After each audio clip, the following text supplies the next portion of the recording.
Buenos días nuevamente a todos mis compañeros acá en la mesa de debate. Don Álvaro, un abrazo en la distancia. Don Willy, esperamos su pronta recuperación. Buenos días al país. Bajo los argumentos del doctor Ayane Pérez, consultor jurídico del del Ayuntamiento del Distrito Nacional, bajo esos argumentos, yo creo que entonces vamos a tener que buscar mucho dinero para reparar los mercados, para reparar una serie de cosas, intervenirlo. Es lo único que puedo decir. No voy a decir más nada. Si el argumento fue el deterioro de esa planta física, vamos a tener que buscar mucho cuarto. Miren, yo quiero abordar un tema que quiero compartir con ustedes, que tiene que ver con los partidos políticos. Los partidos políticos constituyen la base fundamental del sistema democrático en cualquier parte del mundo.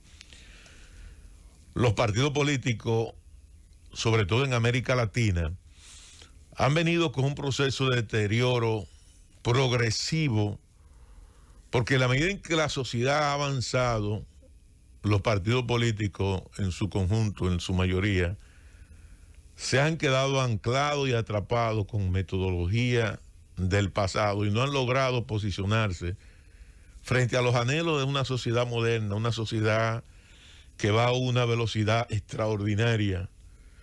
Yo digo que nosotros en los últimos 50 años hemos avanzado más que lo que avanzó la historia de la humanidad de su génesis hasta la fecha.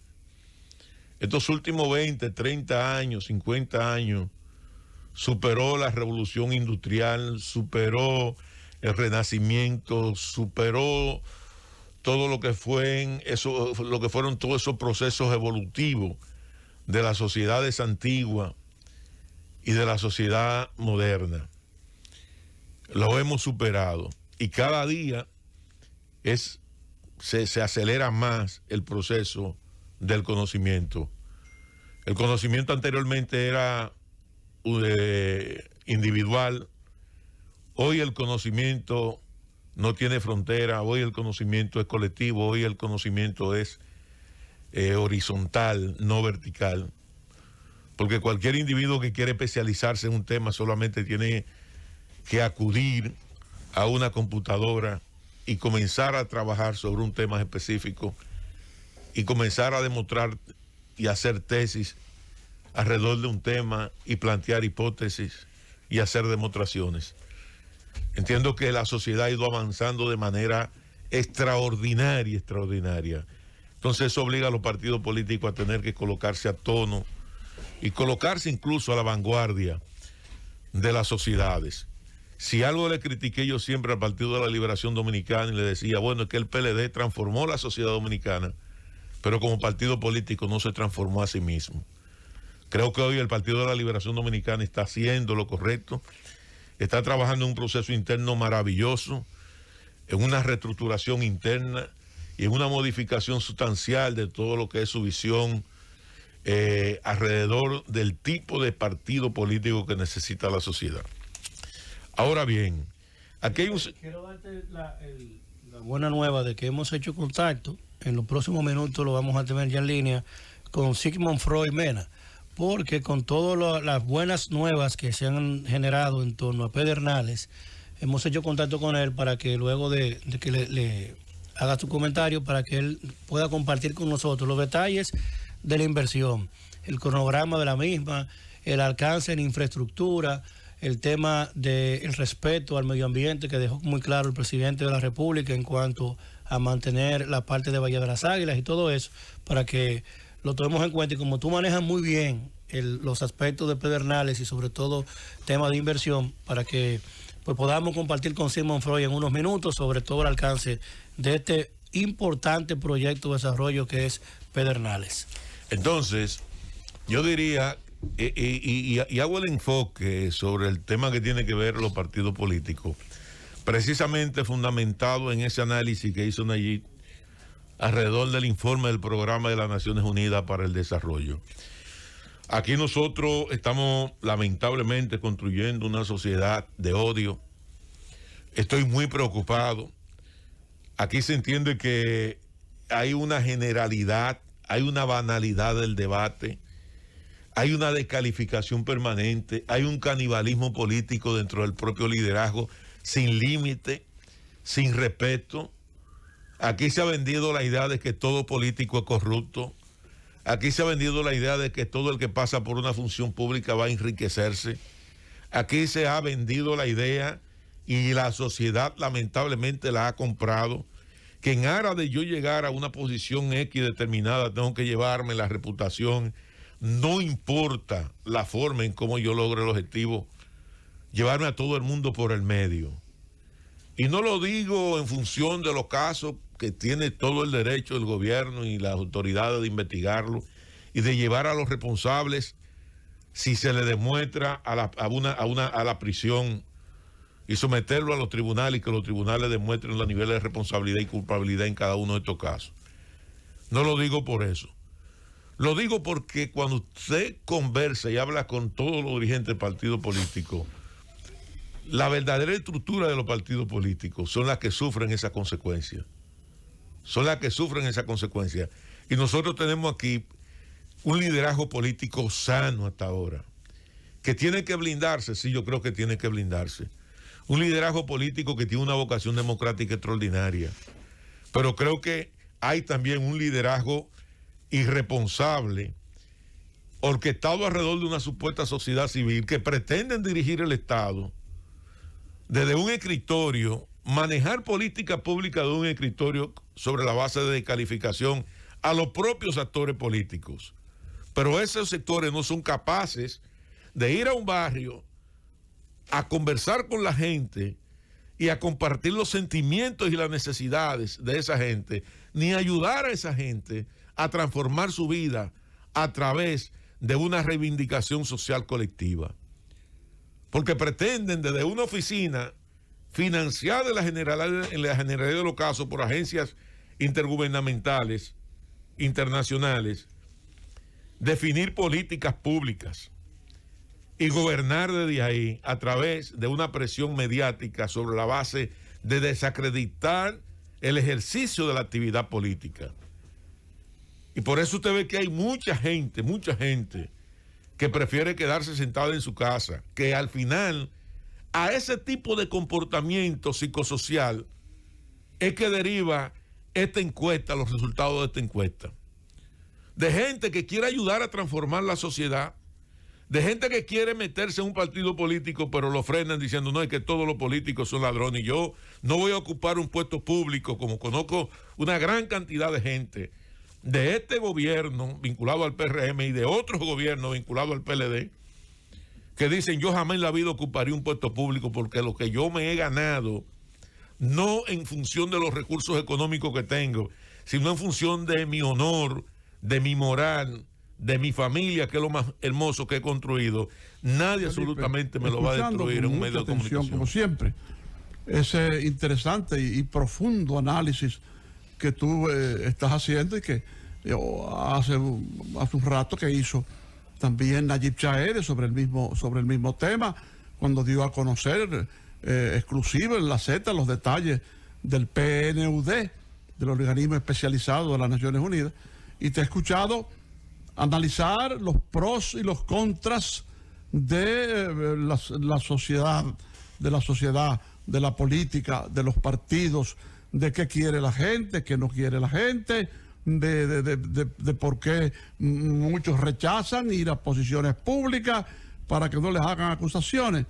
Yo considero que la corrupción política y de otros géneros, de otro tipo, ¿verdad?, etcétera, etcétera, no son exclusivos de la República Dominicana, de la sociedad dominicana. Eso es consustancial al ser humano. Y, por ejemplo, a una posición pública y desde ella buscar la manera de beneficiarse hasta el hartazgo, de enriquecerse, es algo común y corriente en el mundo y siempre lo ha sido. Lo fue con los faraones egipcios, lo fue con los emperadores romanos, lo fue con la cultura hammurabi babilónica, lo ha sido con todo, salvo excepciones. O sea que eso es parte del ser humano. Yo estoy en esta posición y de esta posición me puedo servir, me puedo beneficiar.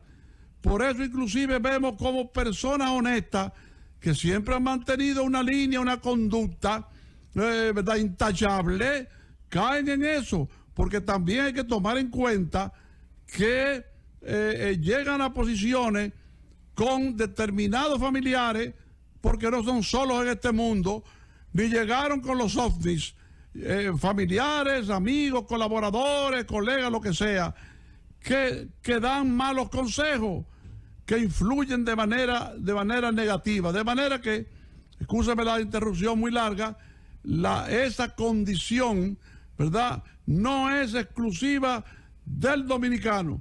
Eso que tú has analizado con profundidad psicológica, sociológica, psicosocial, es algo que pertenece a la naturaleza humana en cualquier parte y en cualquier época. Así es, don Álvaro, la corrupción es intrínseca del ser humano y no hay sociedad sin corrupción. Lo importante es que no haya complicidad ni impunidad. Y yo agrego lo siguiente: no hay corruptos sin corruptores. Y cuando usted analiza todos los procesos de corrupción, los más beneficiarios en los procesos de corrupción administrativa es el sector privado. El sector privado resulta siendo el más beneficiario. Y los que incurren en actos de corrupción terminan entonces siendo peones. Los políticos se constituyen en peones en la primera línea de batalla de un juego de ajedrez y terminan siendo sacrificados. Mientras que los empresarios, que son los que corrompen a los políticos para obtener esos beneficios, siempre entonces son los que terminan siendo los pundonorosos, los honorables. Ahora, ¿qué resulta de todo esto? Nosotros tenemos unos partidos políticos que amerita un proceso de transformación, que amerita un proceso de reforma interna y de una legislación electoral. Y en esta semana tuvimos nosotros aquí al ministro administrativo, que además es el presidente del Partido Revolucionario Moderno. Y cuando lo abordamos sobre el tema, él coincidió con nosotros. Yo creo que aquí hay que llegar a un momento en que ya los partidos políticos revisemos nuestra legislación interna. Que aquí dentro de lo que fue ese populismo libertario, como digo yo, con un exceso de democracia extraordinaria, que terminamos constitucionalizando el ejercicio de la actividad política, le abrimos la puerta de par en par a todo el que quiere entrar a un partido político y ataron en términos constitucional de pie y mano a los partidos políticos para evitar cualquier tipo de filtro o de sedazo de gente que aspiran en un proceso interno de los partidos políticos. Y al día de hoy, por suerte, las candidaturas presidenciales y vicepresidenciales han estado a salvo, pero todo el mundo sabe lo que ha ocurrido aquí con alcaldías, con diputaciones y con senadurías, donde el narcotráfico han penetrado directamente a los partidos políticos. Pero no solamente el narcotráfico. Aquí hubo un periodo desde el año 1998, para ser exacto, al año 2004, donde un sector empresarial tenía el control total del Congreso Nacional en la República Dominicana, y que para el presidente de la República poder pasar un proyecto de ley tenía que sentarse a hablar con el señor Ramón Báez Figueroa, porque él se constituyó en el principal financiero de todos los partidos políticos, y esos senadores y diputados en gran mayoría respondían más al señor Ramón Báez que al propio presidente de la República. Salimos de esa trampa, gracias a Hipólito Mejía, que creo que hay que reconocerle que fue el único que pudo enfrentar a ese sector, con unos niveles de arrogancia tan grandes que le dijo a Hipólito: si tú me trancas, yo te tumbo. Terminó uno tumbado y el otro trancado. Entonces, vamos al financiamiento de los partidos políticos. Pero cuando un partido político escoge a una gente como candidato y usted va y le dice, usted tiene que buscar una prueba antidoping, usted tiene que ir a la Procuraduría General de la República, esa persona va a la Procuraduría General de la República, esa persona va y lleva su prueba antidoping. Pero todo el mundo sabe que está vinculado al tema del narcotráfico, o hay una investigación sobre esa persona. No hay un documento que dice que no hay nada en contra de él. Pero no hay nada en contra de él. Entonces usted no puede basar eso en función de un rumor público. Y limita al partido político a establecer un filtro social. Un filtro social. Sí, pero los partidos políticos no pueden seguir estando atados de esa manera. Por eso planteó la reforma. La Constitución para cambiar esa parte. Hay que modificarla porque entonces estamos entrampados. En los partidos políticos es rumor público que Julieta Tejada tiene una vida relacionada, que se dedica al comercio de la droga, de actos ilícitos, y entonces yo voy con mi cara dura y me inscribo a una candidatura en un partido X, y ese partido, la dirigencia de ese partido no puede decirme, no, usted no puede ir como candidata a diputada, a regidora, a alcalde, a senadora, porque usted tiene una vida que riñe con la ética, que no está clara. Todo el mundo sabe que usted se vive reuniendo con tal persona, todo el mundo, usted tiene una fortuna que no ha podido demostrar, que no hay una trayectoria detrás de esa fortuna que sustente que usted ha hecho ese dinero en base a un trabajo de años. Entonces yo tengo como partido que aceptarla a usted. Tienen que aceptarlo porque usted tiene una constitución de la República, esa constitución ha constitucionalizado el ejercicio de la actividad política, y hay entonces los que se llaman los derechos fundamentales. Y alrededor de esos derechos fundamentales yo no puedo violentar tus derechos fundamentales en función de un rumor público. Entonces, algo peor, está bien, usted puede, no, yo no, como partido no puedo evitar eso, evitar que usted sea mi candidata, no puedo violar sus derechos fundamentales establecidos en la Constitución. Pero todavía queda el pueblo, todavía quedan los electores. Pero el problema es que los electores compran lo que le venden. Porque si usted va a un supermercado, usted va a comprar lo que allí le están vendiendo. No, usted va a una tienda, usted va a comprar lo que ahí le están vendiendo. Lamentablemente, entonces, a los electores lo que le están vendiendo es eso. Y entonces los electores compran eso. No, lo que pasa, Julieta, en esa parte... Los electores tampoco están muy ajenos. No. Lo que pasa en esa parte es lo siguiente, que como tú no tienes una campaña que está siendo dirigida directamente por el partido, porque el voto es individual, el voto es preferencial, cada candidato a diputado o senador se agencia y financia su propio voto. Entonces ahí gana el que tenga más dinero, gana el que tenga mayor nivel de capacidad de movimiento y gana el que tiene mayor nivel de capacidad operativa.